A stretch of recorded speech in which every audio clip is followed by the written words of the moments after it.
بسم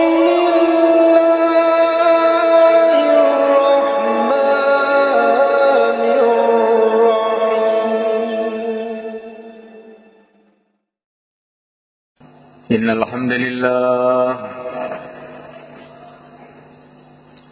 إن الحمد لله نستعينه ونستغفره ونؤمن به ونتوكل عليه. إن الحمد لله نستعينه ونستغفره ونؤمن به ونتوكل عليه ونعوذ به من شرور أنفسنا ومن سيئات أعمالنا. من يهديه الله فلا مضل له ومن يضلل فلا هادي له. أشهد أن لا إله إلا الله وحده لا شريك له وأشهد أن سيدنا ومولانا وحبيبنا محمدا عبده ورسوله. اللهم صل وسلم وبارك عليه وعلى آله وأصحابه والتابعين لهم إلى يوم القيامة. أما بعد، فقد قال في كتابه الكريم: إن الذين قالوا ربنا الله ثم استقاموا تتنزل عليهم الملائكة ألا تخافوا ولا تحزنوا وأبشروا بالجنة التي كنتم توعدون. نحن أولياؤكم في الحياة الدنيا وفي الآخرة ولكم فيها ما تشتهي أنفسكم ولكم فيها ما تدعون نزلا من غفور رحيم. ومن أحسن قولا ممن دعا إلى الله وعمل صالحا وقال إنني من المسلمين. ولا تستوي الحسنة ولا السيئة ادفع بالتي هي أحسن فإذا الذي بينك وبينه عداوة كأنه ولي حميم. وما يلقاها إلا الذين صبروا وما يلقاها إلا ذو حظ عظيم.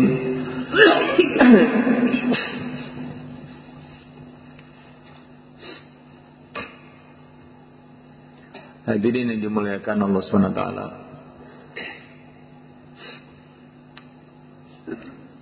kita belajar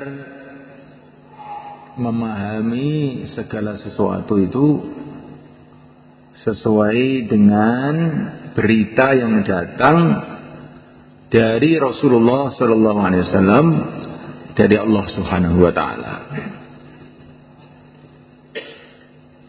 Kebanyakan manusia ini memahami apa-apa itu sesuai dengan berita orang.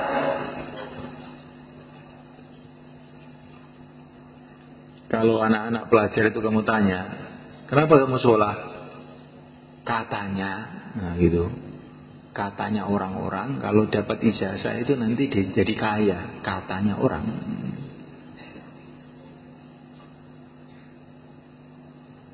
Kenapa kamu pergi ke Jepang?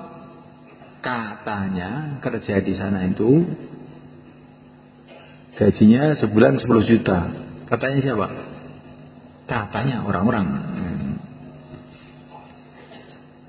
Kenapa kamu ke Korea? Katanya orang-orang. Pokoknya orang itu sekarang itu berpikir itu menurut katanya orang-orang. Sedangkan katanya orang-orang itu katanya ada yang benar, ada yang tidak benar. Yang katanya.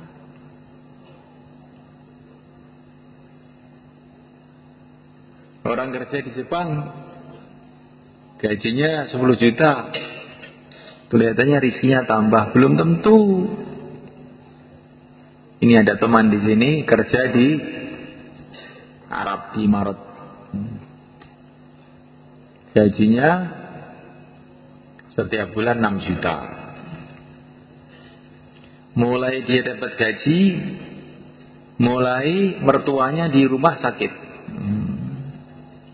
sembuh ganti istrinya, sembuh lagi ganti anaknya, akhirnya pulang 2 tahun dari Imarat, tidak bawa uang sama sekali, uangnya habis untuk ngobatin keluarganya. Sekarang dia kerja di Temboro, gajinya 600.000, tapi keluarganya sehat semua, 600.000 akhirnya utuh.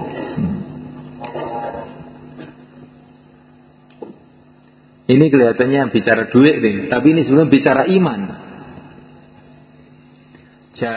Jangan orang itu yakin kepada benda-benda. Benda itu bisa jadi gini, bisa jadi gitu. Bisa jadi menguntungkan, bisa merugikan. Uang bukan mesti menguntungkan.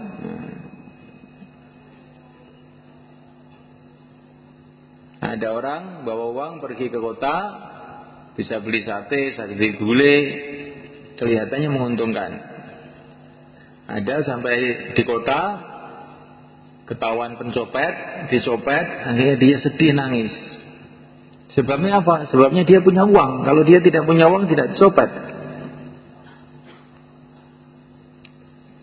Ada orang yang punya anak kemudian bahagia. Ada orang yang punya anak kemudian menderita, nangis sebab anaknya.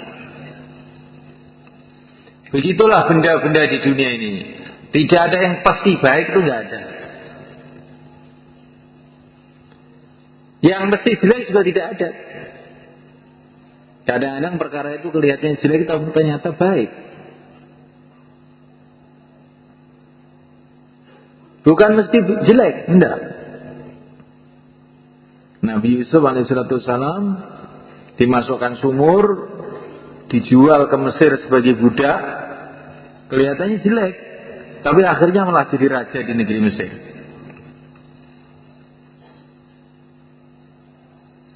Nah, oleh karena Allah Subhanahu wa taala, di dunia ini tidak ada perkara itu mesti baik, tidak ada perkara mesti jelek, kecuali satu saja. Taat kepada Allah itulah mesti baik. Maksiat kepada Allah itu mesti buruk. Kalau orang taat kepada Allah, maka akan dicintai oleh Allah, akhirnya akan diberkati hidupnya oleh Allah. Kalau orang maksiat kepada Allah, cepat atau lambat, nanti dia masih celaka. Kalaupun kelihatannya dia enak, itu seperti enaknya orang yang naik mobil tapi mau masuk jurang. Seperti enaknya orang naik pesawat tapi mau jatuh. Yakini kalau maksiat kepada Allah, satu saat mesti menyesal. Tapi memang dunia ini dijadikan oleh Allah itu ujian. Kalau orang maksiat bukan langsung dapat malapetaka. Begitu juga kalau orang taat bukan langsung, biasanya kadang-kadang langsung juga.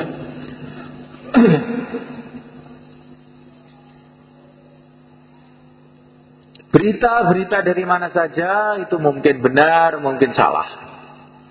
Tapi berita dari Rasulullah SAW pasti benar. Wa man asdaqu minallahi haditsa. Berita dari Allah itu pasti benar. Karena apa? Allah Subhanahu wa taala itu Maha Kuasa. Untuk apa bohong? Orang bohong itu janji bohong itu karena apa? Karena dia tidak bisa menunaikan. Besok kamu saya kasih uang, ternyata besok saya tidak punya uang, akhirnya bohong saya. Kalau Allah SWT tidak perlu bohong, dia Allah Maha Kuasa.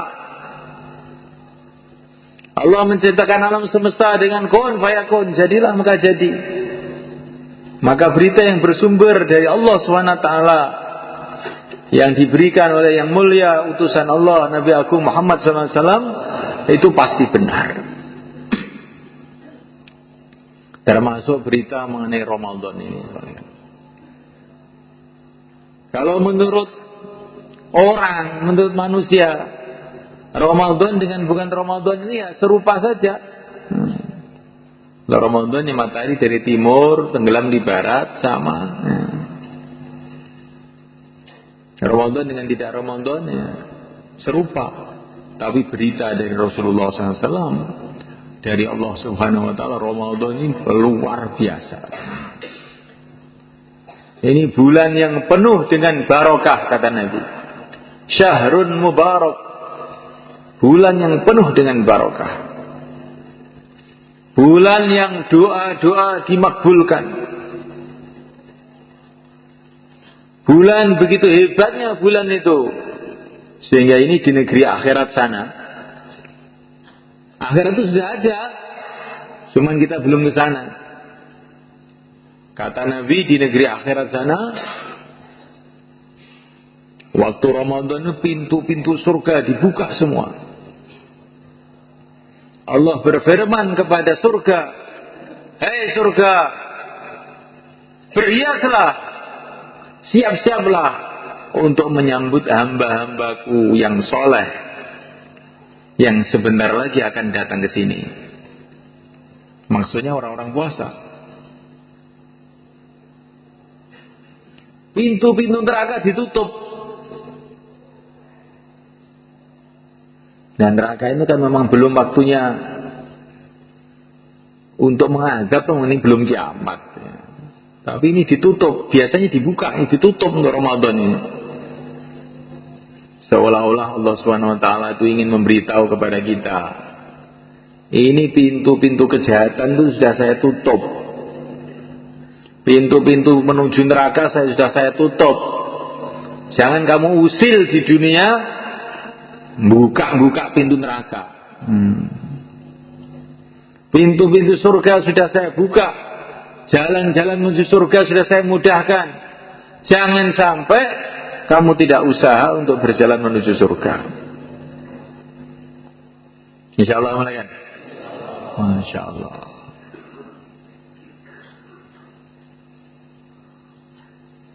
Setiap malam Ramadan dan setiap siang Ramadan, setiap muslim ini ada jatah doa makbul. Kapan itu? Mungkin waktu pagi, mungkin waktu habis sholat, mungkin waktu khutbah Jumat. Dan setiap malam juga ada jatah doa makbul. Setiap muslim, semua kita sama. Orang Islam semua punya jatah doa makbul. Tiap siang sekali, tiap malam sekali. Kapan waktunya? Dirahasiakan oleh Allah seluruh Ramadan. Maka hati-hati dalam bulan Ramadan ini. Jangan sampai nanti doa-doa kita ini waktunya dimakbulkan pas kita tidur.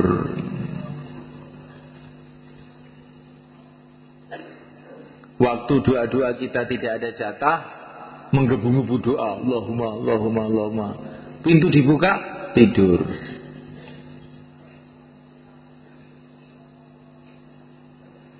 Nah itu doa itu dirahasiakan oleh Allah, supaya kita ini senantiasa mencari-cari itu.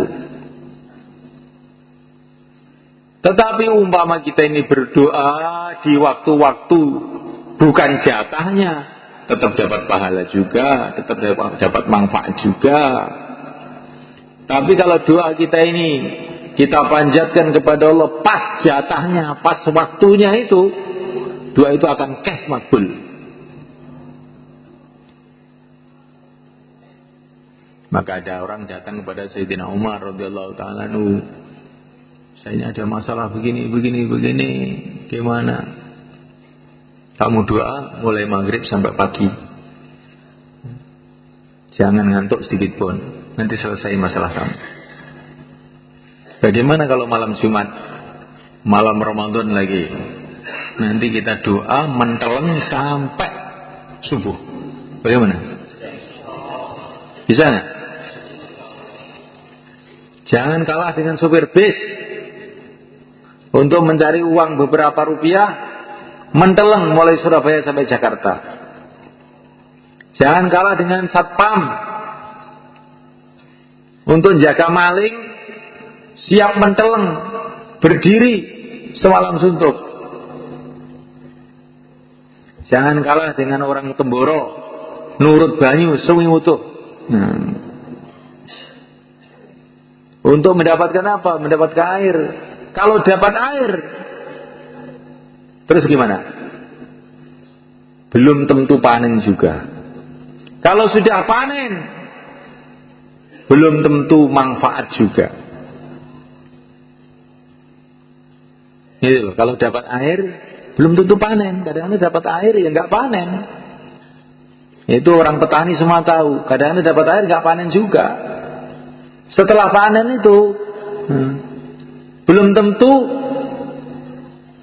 kemput untuk bayar utangnya, diesel, utangnya ini, rabuk dan sebagainya.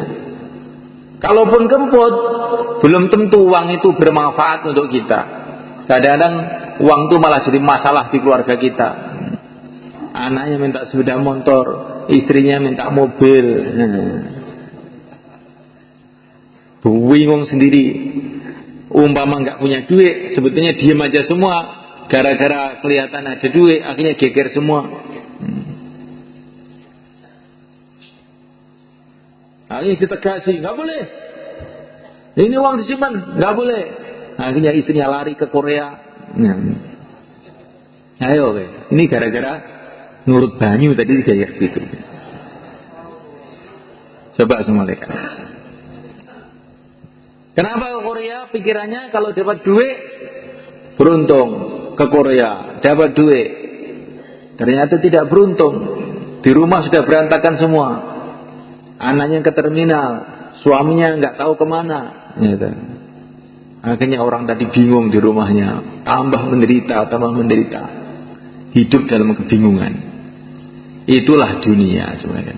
Jadi dunia ini nggak ada yang mesti baik, itu nggak ada. Dunia itu bisa juga jadi baik, bisa juga jadi buruk. Terserah Allah. Yang mesti baik itu agama ini. Kalau orang mengamalkan agama dengan sungguh-sungguh, menjalankan perintah Allah dengan sungguh-sungguh, menjauhi larangan Allah dengan sungguh-sungguh, nanti yang buruk-buruk tahu-tahu jadi baik. Yang baik tambah baik. Ini pengalaman para nabi, para sahabat, para wali-wali Allah itu. Mereka itu nggak mikir kaya, miskin, nggak dipikir itu. Yang penting taat sama Allah. Setelah taat sama Allah, ternyata miskin tapi baik. Ketika mereka taat pada Allah, kaya tapi baik. Nah, ada yang si raja yang dipikir bukan bagaimana saya mempertahankan kerajaan saya. Yang penting saya taat sama Allah. Nah, ini si raja yang baik. Nah, oleh karena Allah Subhanahu wa taala. Ini yang kita pikirkan siang dan malam. Bagaimana kita menjadi orang taat. Kalau kita jadi taat, jadi baik. Keadaan apapun baik. Miskin tapi taat kepada Allah. Yakinnya mantap kepada Allah. Hidupnya tenang. Alah, miskin sebentar aja. Nanti ke surga duluan 500 tahun sebelum orang kaya. Ayo, siapa yang mau daftar miskin kepada saya? Itu. Miskin tapi menteles. Nah, bukan miskin ingah-ingih. Ya apa miskin deh? Alhamdulillah. Jadikan miskin ini syukuran. Ini kalau miskin ada iman, ada amal itu kalau oleh Allah dikasih hatinya itu kuat, tenang, tentram. Kalau dijadikan kaya, ada iman, ada amal, juga begitu. Tenang. Kaya, lah kaya gini ya, sebentar aja. Apa yang perlu dibanggakan? Nanti kalau pabrik kamu bangkrut bagaimana? Alah, bangkrut ya. Bukan hanya pabrik yang akan bangkrut, saya sendiri itu akan bangkrut, mati. Tidak usah takut. Bangkrut nggak bangkrut, yang penting taat sama Allah. Tapi kalau kaya tidak ada iman, tidak ada amal, bingung. Sudah kaya itu, wah nanti bagaimana kalau sawahnya kurang? Bagaimana kalau perdagangan saya kurang? Bagaimana kalau jabatan saya hilang? Bingung aja. Jadi kenikmatan surga yang ada di dunia itu sebetulnya iman. Orang mengira kenikmatan itu dalam harta, kenikmatan dalam jabatan, kenikmatan dalam mobil. Bukan. Kenikmatan kalau iman itu tertanam betul dalam hati, itulah kenikmatan itu. Tidak ada kenikmatan selain itu. Maka Sayyidina Ibrahim bin Adham radhiyallahu ta'ala anhu, ini anak raja di Balkha sana di Persia. Beliau jalan kaki menuju Makkah. Ketika mau jalan kaki, setan itu datang membisikkan ke hati dia. Persia Makkah ini jauh loh, kamu jalan kaki ya. Berapa tahun nanti? Maka dia tersentak, astagfirullah, setan. Orang mau kebaikan dihalang-halangi. Demi Allah, saya akan terus berjalan ke Mekah dan saya bersumpah setiap 1 kilo akan sholat 1000 rakaat. Terus berjalan, setiap 1 kilo sholat 1000 rakaat. Sampai di Mekah itu 12 tahun. Jalan di Mekah kan, dari Persia ke Mekah itu 12 tahun. Akhirnya jadi wali. Itu ciri khas wali itu kalau ditakut-takuti setan malah dadi. Oh, kamu ke Mekah nggak takut nanti? Nah, tidak takut. Setiap 1 kilo 1000 rakaat. Kalau mau jadi wali begitu. Kalau ditakut-takuti setan, tambah dadi. Sayyidina Umar radhiyallahu ta'ala anhu, ketika beliau jadi Amirul Mukminin, maka beliau ini sedang memperbaiki Masjidil Haram. Maka ini Abu Sufyan yang dulu rajanya Mekah lah, ringkasnya itu, disuruh sama Sayyidina Umar, Abu Sufyan, ambil batu sana, ayo, roan. Nah, maka Abu Sufyan itu pun ngangkat batu. Tokoh-tokoh Mekah semua ngangkat batu, roan semua. Maka setan datang ke hati beliau ini. Hebat betul kamu, Abu Sufyan. Ya. Kamu jadikan kayak anak kecil aja suruh ngangkat batu. Siapa lebih hebat dari kamu, Umar? Ya. Langsung Sayyidina Umar, astagfirullah, setan nih. Langsung beliau itu sujud di lumpur. Sujud di situ. Ya biar kapok ini setannya. Oleh setan suruh sombong, sujud bertawadu. Jadi begitu orang-orang soleh-soleh dulu itu. Kalau dibisiki setan keburukan, dia berbuat sebaliknya. Maka dikatakan para ulama, setan itu tidak berani datang kepada Sayyidina Umar. Karena setiap dia membisikkan keburukan, Sayyidina Umar itu berbuat sebaliknya. Kok setan datang, kamu tidur, langsung malah bangun nggak tidur. Kamu sombong-sombong malah tawadhu, jungkel, sujud di lumpur. Kalau setan datang, kamu jangan sedekah, kamu masih banyak keperluan. Nanti Sayyidina Umar dikeluarkan semua uangnya, sedekah. Jangan puasa, ini panas ini, malah puasa. Itu wataknya Sayyidina Umar. Apa saja bisikan setan, beliau berbuat sebaliknya. Akhirnya setan nggak berani. Nanti kalau saya bisiki lagi malah teman dadi nanti ini. Ya, kita belajar begitu. Insya Allah malaikat. Sekarang ini setan besar memang sudah dipergol. Setan kecil masih ada.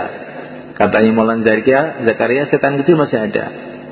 Kalaupun tidak ada, itu bekas-bekas ajaran setan yang selama setahun itu masih nancep di hati kita. Ajarannya bagaimana? Nanti kalau diajak keluar, itu terus diundur bulan depan, tahun depan gitu. Bagaimana kalau kita tentang aja? Insya Allah. Jadi begitu semua kan. Allah sudah berfirman kepada kita bahwa syaitan itu musuh kamu. Inna syaitana kana lakum aduwwan mubina. Syaitan itu musuh kamu. Lah kok malah kita turuti terus? Allah sudah berfirman bahwa Rasulullah itu manusia yang paling sayang kepada kamu. tapi nggak mau kita ikut. Nah, ini kan kita celaka jadinya begini ini sebenarnya kan. Nah, mulaikan Allah Subhanahu wa taala berita Ramadan ini, Masya Allah, berita-berita dari Nabi itu ajib semuanya kan. Orang yang sujud, sekali sujud saja dalam Ramadan ini, bila diterima oleh Allah sujudnya itu, Allah akan bangunkan untuk dia satu rumah di surga. Yang rumahnya itu pintunya 60.000 pintu. Yang setiap pintu itu ada istananya. Dan dalam istana itu nggak tahu apa yang ada selain Allah SWT. Sekali sujud. Alangkah maha pemurahnya Allah SWT. Alangkah maha luasnya Allah SWT. Alangkah maha dermawannya Allah SWT. Dan bagi Allah SWT tidak sulit untuk demikian itu. Katanya orang-orang ahli teknologi, ahli sains sekarang, di angkasa ini ada bertriliun-triliun, gak ada yang bisa ngitung. Yaitu planet-planet yang gedenya itu kayak bumi ini, bahkan banyak yang lebih besar, berlipat-lipat, bergentayangan di udara ini, bermiliun-miliun, triliun-triliun, gak ada yang bisa ngitung, bahkan tidak ada yang bisa memperkirakan. Dan sekian banyak itu semuanya kan kosong, belum, gak ada orangnya. Yang ada orangnya cuma bumi ini dok. Kosong, belum, gak ada orangnya. Ada orang yang tanya, lah iya, kalau Allah Subhanahu wa taala itu bikin alam semesta jagat raya yang begitu luas, begitu banyak, ada benda-benda kayak bumi bertriliun-triliun, gak ada yang bisa ngitung, kosong, gak ada orangnya, kok apa gak mubazir itu? Gak ada mubazir bagi Allah Subhanahu wa taala, karena ini ada maksud. Maksudnya supaya kamu itu tahu bahwa Allah itu maha kuasa. Kalau Allah berjanji kamu akan dikasih surga sekian banyak, sekian banyak, sekian banyak, sebab puasa kamu, sebab sujud kamu, sebab baca Quran kamu, mudah bagi Allah. Kamu lihat itu alam semesta ini, kosong, belum, gak ada orangnya. Mengherankan betul. Kalau kamu lihat surga, lebih mengherankan lagi, lebih luas lagi, kosong, belum, gak ada orangnya, menunggu kamu. Nah, tapi kamu tidak mau usaha ke sana. Jadi semalakan Allah SWT, ini bulan Ramadan yang mulia ini, kita ini habis-habisan cancut kaliwondo untuk kita ini membangun akhirat kita. Insyaallah malaikat. Dan tidak ada cara untuk membangun akhirat kita selain kita hidupkan kembali perjuangan, cita-cita, usaha yang telah dibuat oleh yang mulia Nabi Agung Muhammad SAW. Dimulainya dari kita menguatkan amal masjid kita. Amal masjid kita dalam Ramadan ini kita kuatkan. Mana masjid kita itu? Semua masjid itu masjid kita. Semua masjid-masjid Allah, kita hamba-hamba Allah, itulah yang berkewajiban untuk memakmurkan masjid. Di perkara itu kalau masjid itu jangan, ini masjid saya, ini masjid kamu, bukan. Ini masjid Allah, kita hamba Allah, kita lah yang berkewajiban menghidupkan amal-amal di situ. Jangan merasa ini tugasnya takmir ini. Yang mulia Nabi Agung Muhammad SAW, beliau masuk masjid, beliau melihat di situ ada dahak, ada liak di masjid. Langsung wajah beliau merah. Rasulullah Sayyidul Anbiya, langsung beliau cari pelapa kurma, dibersihin itu dahak itu. Dan itu dikasih minyak wangi. Kemudian beliau mengatakan, masjid ini ada rohnya, kurang lebihnya begitu. Kalau ada kotoran di masjid itu seperti orang kena kotoran, maka masjid itu merasa jijik.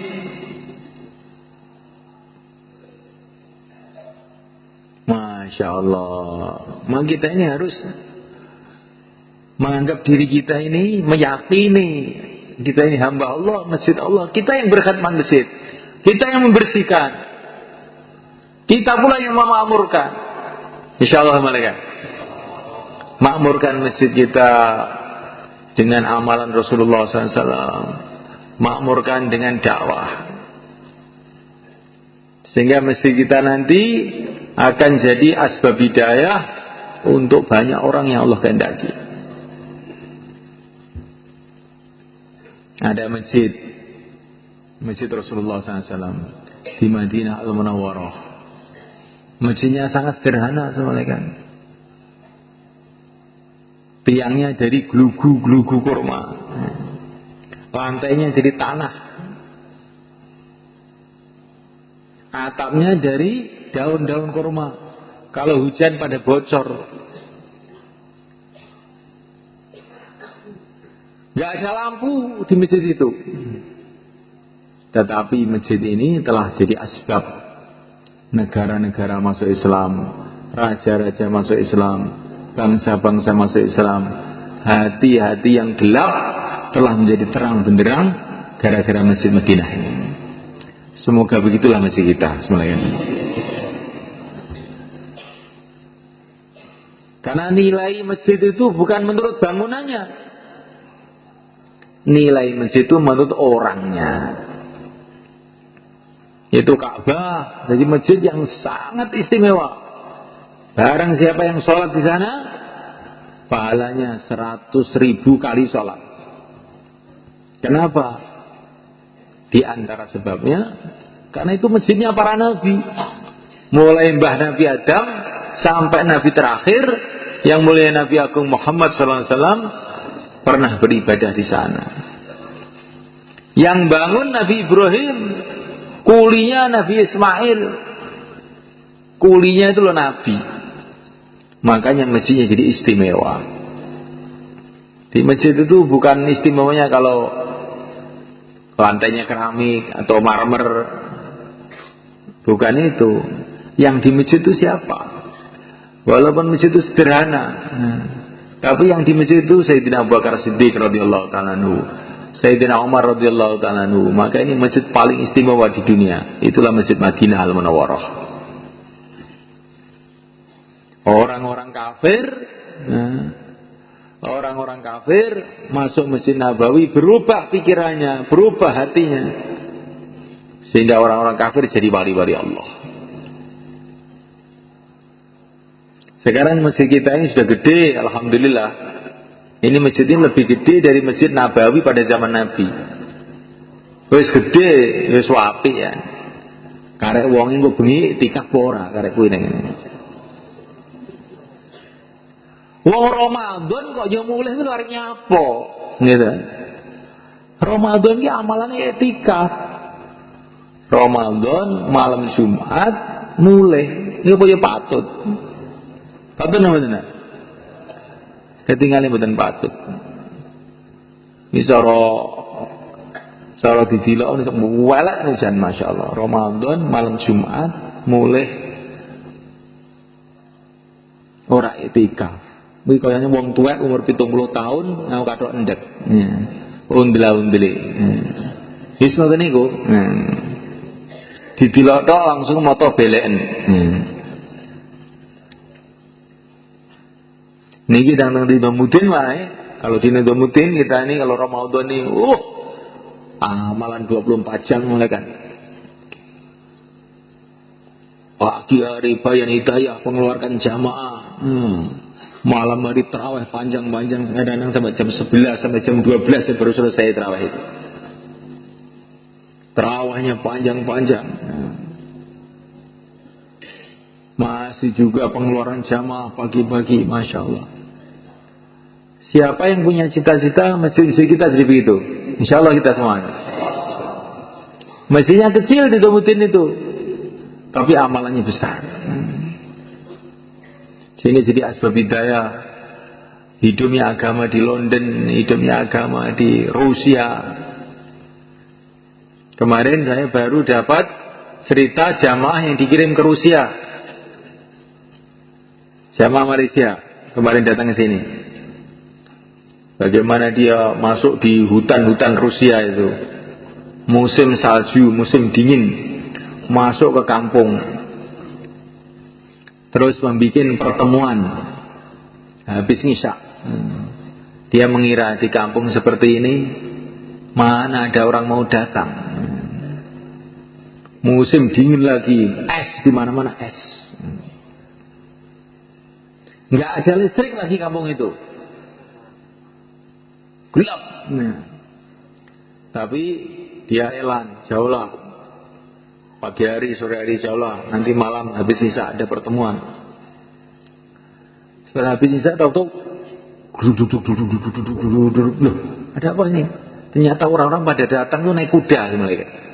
Orang Rusia tuh naik kuda datang. Ada yang naik keledai. Masjid tuh penuh, ada 500 orang ikut pertemuan itu. Ini bukan istimewa, pertemuan jamaah gerak begitu itu.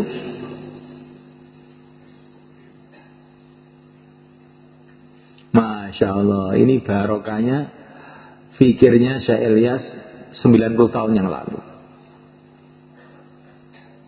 Rusia bangkit agama, di Eropa bangkit agama,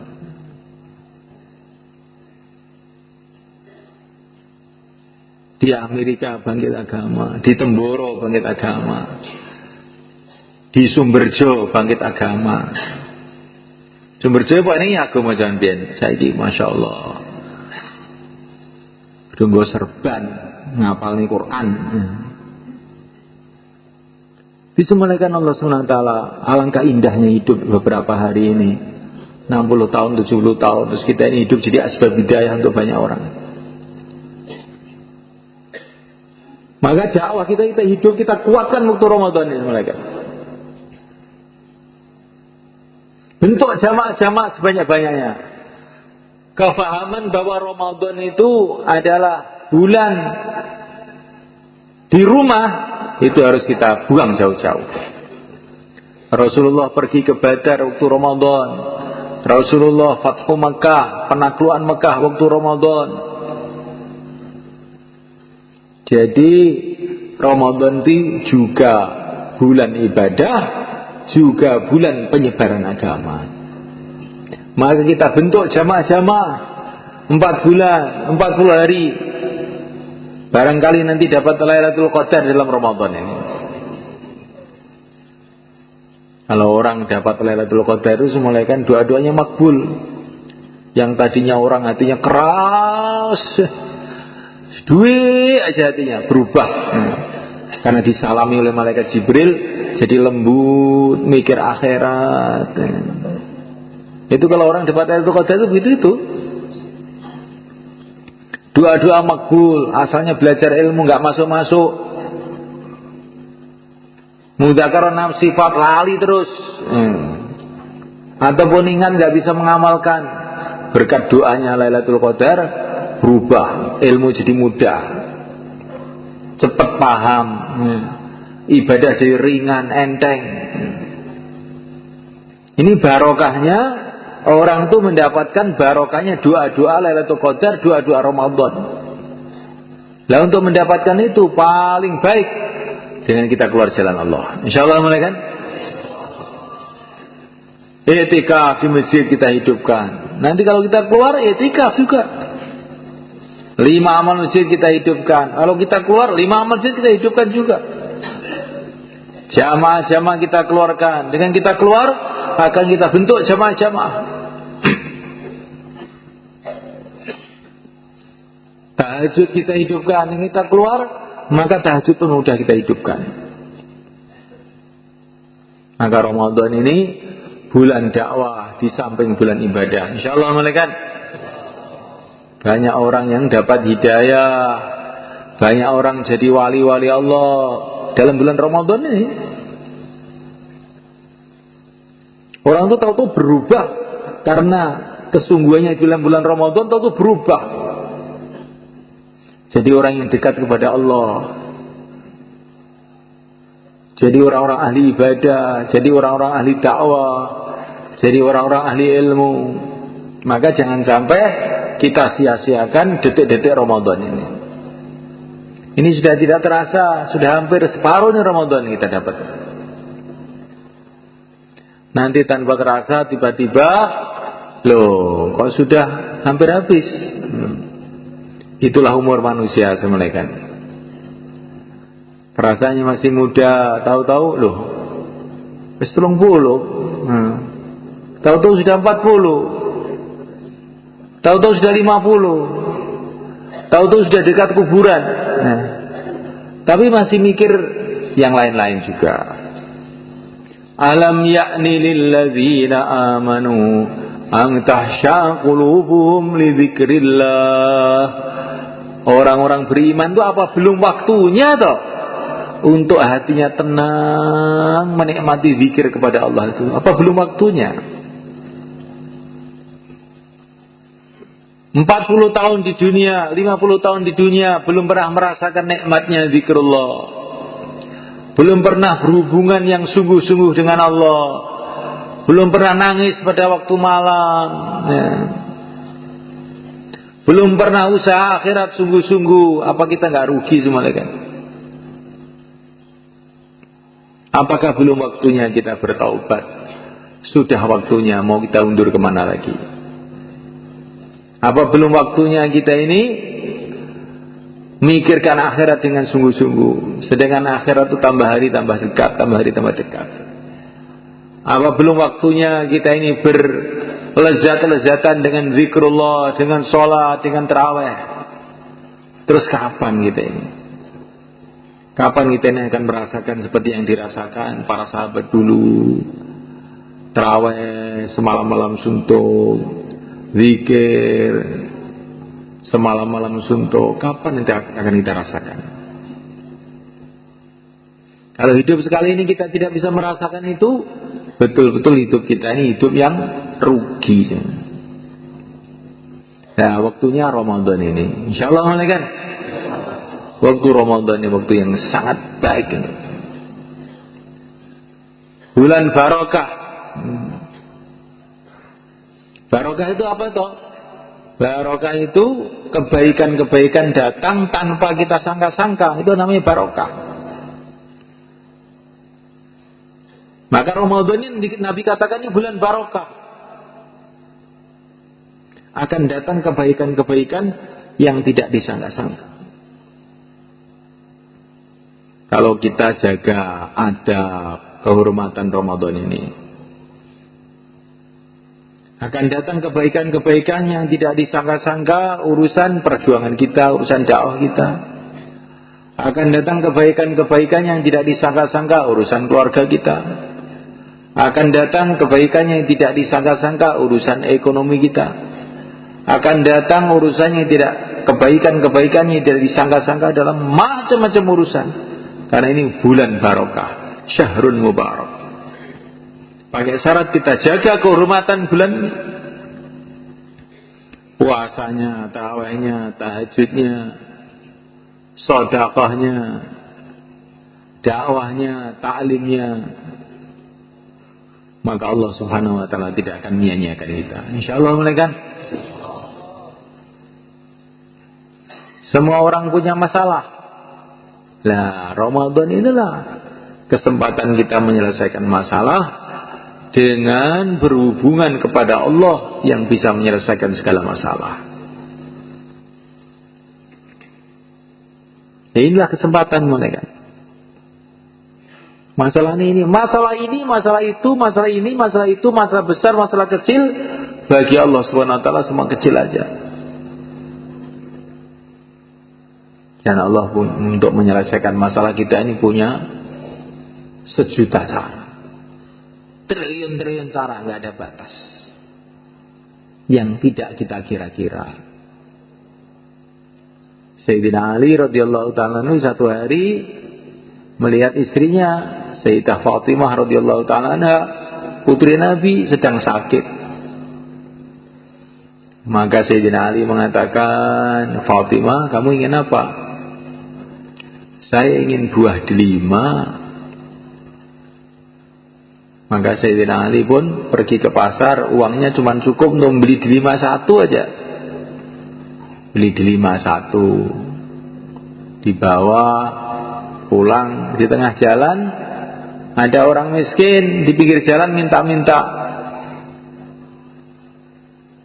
Sayyidina Ali merasa gak enak. Gimana ya ini? Istri saya senang delima, ini ada orang minta-minta. Allah Subhanahu wa ta'ala memerintahkan kita untuk membantu orang minta-minta. Gimana ini? Ya, tak sedekahkan aja. Semoga Allah kasih jalan keluar. Sedekahkan delimanya. Akhirnya pulang ke rumah, nggak bawa delima. Tapi tiba-tiba Siti Fatimah bilang, ya Ali, nggak usah beli delima ya, nggak usah beli delima. Loh kenapa? Saya kok sekarang jadi nggak seneng. Tadi ingin gitu kok, sekarang kok tidak lah. Nggak usah beli ya. Ya, memang sudah saya berikan orang. Tadi saya sudah khawatir di rumah ditagih. Ternyata kamu sudah nggak seneng. Ya sudah nggak seneng saya. Belum lama kemudian datang tamu. Tamunya itu Salman Al-Farisi. Tamunya itu ternyata utusan Rasulullah. Saya kesini utusan Rasulullah. Mau apa? Ini mau ngantar hadiah. Hadiah apa? Delima dari Rasulullah. Langsung dikeluarkan dari kantongnya delima. Dihitung 1, 2, 3, 4, 5, 6, 7, 8, 9. Loh, ini dari Rasulullah. Iya dari Rasulullah. Kalau dari Rasulullah mestinya 10, bukan 9. Mesti kamu ambil 1 nih. Kata Sayyidina Ali, Salman mengatakan benar. Memang saya ambil 1, tapi saya ingin uji kamu, ngerti nggak kamu coba? Dari mana kamu kok tahu ini? Bahwa delima ini 10, saya ambil 1. Sayyidina Ali ini, saya itu baca Quran mulai awal sampai akhir itu nggak ada orang beramal 1 pahalanya 9 itu nggak ada. Minimalnya pahala itu 10, bukan 9. Maka mesti kamu entet ini. Ini katanya Sayyidina Ali. Jadi sudah malaikat Allah Subhanahu wa ta'ala. Ini ilmunya Sayyidina Ali itu aneh-aneh kadang-kadang. Ini di ilmu tafsir gak ada begini nih. Ini pemahamannya para wali mengenai Quran. Saking yakinnya Sayyidina Ali kepada Al-Quran ini malaikat. Maka dia yakin bahwa apa yang dia buat mesti dibalas oleh Allah. Dan kalau ini dari Rasulullah, mesti Rasulullah itu mesti kasih ilham oleh Allah. Nggak mungkin itu ngawur, itu Rasulullah nggak mungkin. Kalau Rasul itu dikasih ilham dari Allah mestinya 10, nggak 9. Nah, ini tafsirnya Sayyidina Ali ini. Karena Rasulullah itu semua perbuatannya adalah dari bimbingan wahyu. Lah wahyu nggak ada yang 10 dibalas 9, 1 dibalas 9 itu nggak ada.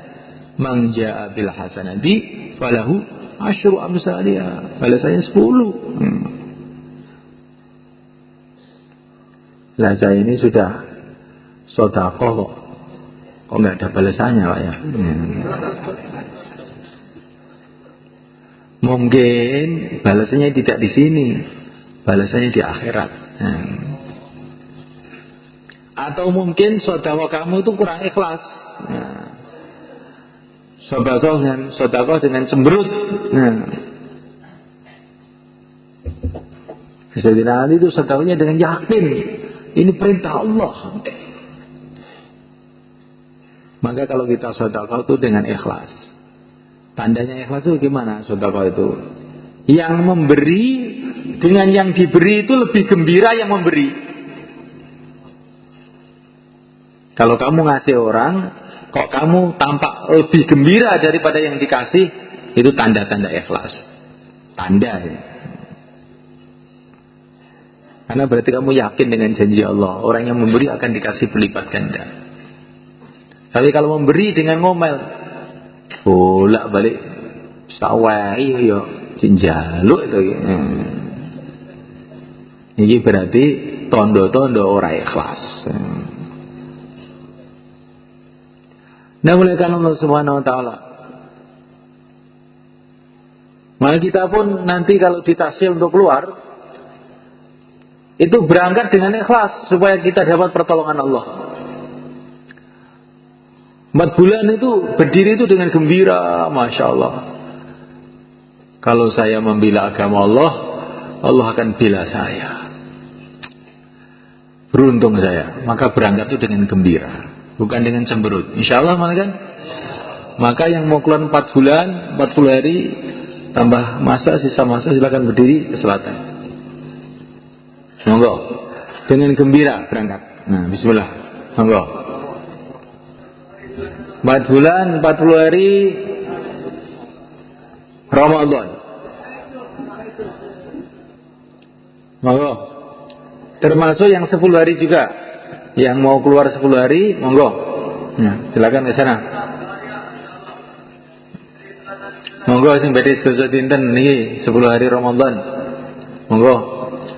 Sing biasane 3 dina, niki Ramadan iki 10 dina. Monggo. Alhamdulillah